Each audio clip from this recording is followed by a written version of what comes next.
Bonjour à tous, bienvenue sur Paris Turf TV pour votre quotidienne reçue 5 sur 5. On s'intéresse aujourd'hui au quintet de lundi à Chantilly. Pour évoquer cette course, j'accueille Florent Béas. Florent, bonjour. Bonjour Alain, bonjour à tous. Florent, on prend la direction de l'hippodrome des Princes de Condé pour le prix Chantilly, capitale du cheval. Un quintet plus réservé aux chevaux de 3 ans, des chevaux qui n'ont jamais couru à ce niveau. Oui, c'est le premier quintet de la saison réservé à la génération des 3 ans. Donc il est difficile d'avoir des pronostics arrêtés. Maintenant, on a quelques préférences dans ce quintet, mais des surprises ne sont pas à exclure. Sans plus attendre, Florent, nous allons découvrir ta sélection en 8 chevaux.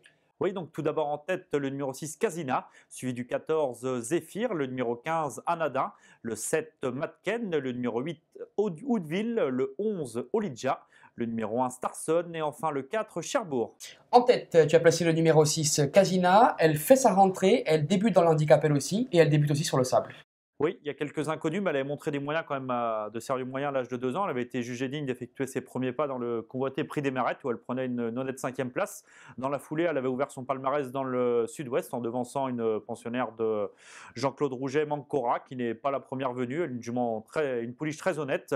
En fin de saison, elle a terminé 4e de la liste de Prix de la Hante à Marseille, terminant 4e et avant-dernière. Mais ce jour-là, le terrain était profond, ne lui a peut-être pas convenu. Le lot était de qualité, puisque c'est un certain Piment Rouge qui s'imposait, le pensionnaire de Christian Scandella, qui a confirmé en ce début de saison dans la capitale. Elle dépend d'un entraînement des plus habiles, celui de Xavier Thomas de Molt, qui a fait appel à Christophe Soumillon pour disputer ce quintet. Il faut certainement y voir un signe, je la pense capable de frapper un grand coup dès ses débuts dans les quintets. Donc tu l'as dit, hein, elle va être associée à Christophe Soumillon. Il rentrera de Dubaï où on espère il aura fait quelque chose. Donc c'est un gage de sécurité, hein. Voilà, c'est un signe de confiance de la part de son entraîneur en tous les cas. Ensuite, en deuxième position, tu lui associes le numéro 14, Zéphyr, qui a été très en vue au meeting de Cagnes-sur-Mer. Il a terminé premier et deuxième. Oui, il avait fait forte impression pour sa rentrée après castration. La castration, il y a eu une castration qui lui a fait le plus grand bien. Il n'avait pas manqué sa rentrée sur la PSF canoise en s'imposant avec une réelle aisance. Par la suite, malgré un poids revu à la hausse, il a prouvé qu'il était toujours compétitif, prenant une excellente deuxième place sur une PSF qui ce jour-là était en mauvais état et qui ne favorisait pourtant pas les attentistes. Il avait fourni une fin de course une nouvelle fois remarquée. Il est confirmé avec Alexis Badel qui réalise un fructueux début de saison et peut lui aussi briller avec son numéro 8 à la corde. C'était également un candidat sérieux aux premières places. Le numéro 8 sur le parcours des 1600 mètres de la PSF, c'est pas trop mal.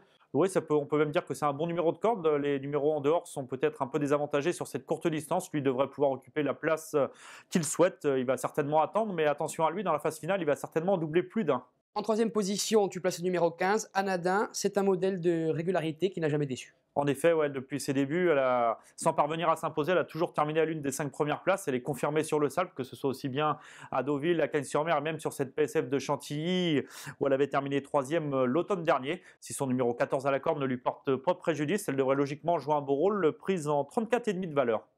Derrière, en quatrième position, le numéro 7, Matken, l'entraînement de Didier Prodhomme, un homme en forme dans les quintés plus, et la montre de Père Charles Boudot, un cheval en vue lui aussi à Cagnes-sur-Mer. Oui, il a réalisé un bon meeting de Cannes. Il aurait mérité d'ouvrir son palmarès lors de sa dernière sortie et où il a franchi le poteau en tête. Malheureusement, il a été rétrogradé après enquête. Je dis malheureusement car pour moi, la sanction était un peu sévère. Toutefois, il dispute son premier handicap donc à un poids très correct. Il demeure perfectible. C'est un concurrent quelque peu délicat mais non dénué de qualité. Associé à l'habile Pierre-Charles Boudot, il possède une chance très régulière lui aussi d'emblée dans les handicaps. En cinquième position, Florent, tu places le numéro 8, Houdville. Elle reste sur 2 victoires sur le sable. Voilà, c'est une spécialiste de cette surface, elle est en grande forme. En dernier lieu, elle s'est imposée sur cette PSF de Chantilly. La distance était un peu plus longue de 1900 mètres, mais elle a déjà bien fait également sur le mile. Et malgré un poids revu à la hausse, je la pense une nouvelle fois compétitive, d'autant qu'elle est héritée du numéro 4 à la corde et qu'elle est confirmée avec le très habile Roberto Carlos Montenegro.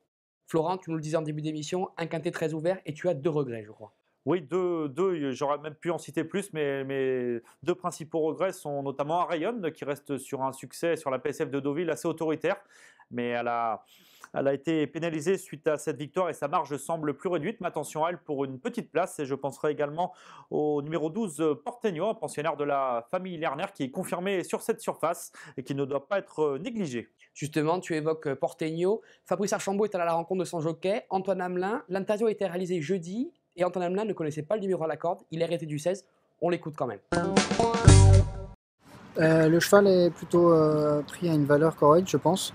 C'est pas un cheval très compliqué, c'est le cheval qui est classique à monter derrière les leaders. Si on bénéficie de ce type de parcours, je pense qu'il a ses chances de participer à l'arrivée. c'est un quintet de 3 ans, je pense que ça peut être une bonne cartouche. Florent, comme l'indique Antoine Hamelin, c'est un cheval qui attend, mais là il aura le numéro 16. C'est peut-être pour ça que tu l'as pas eu dans ta sélection. Voilà, c'est une possibilité parmi tant d'autres, mais son numéro de corde m'a convaincu de ne pas le mettre ne pas le glisser dans ma sélection. Mais attention à lui, une petite place peut lui revenir, d'autant que si l'épreuve est sélective, cela devrait favoriser les attentistes. Réponse lundi aux alentours de 13h55 pour l'arrivée de ce Quintet Plus. Florent, on va se quitter avec le rappel de ta sélection et un conseil de jeu. Quant à nous sur Paris Turf TV, on vous donne rendez-vous mardi pour un Quintet à l'obstacle sur l'hippodrome d'Anguin. D'ici là, au revoir et bon jeu à tous. Merci Alain et bon jeu à tous.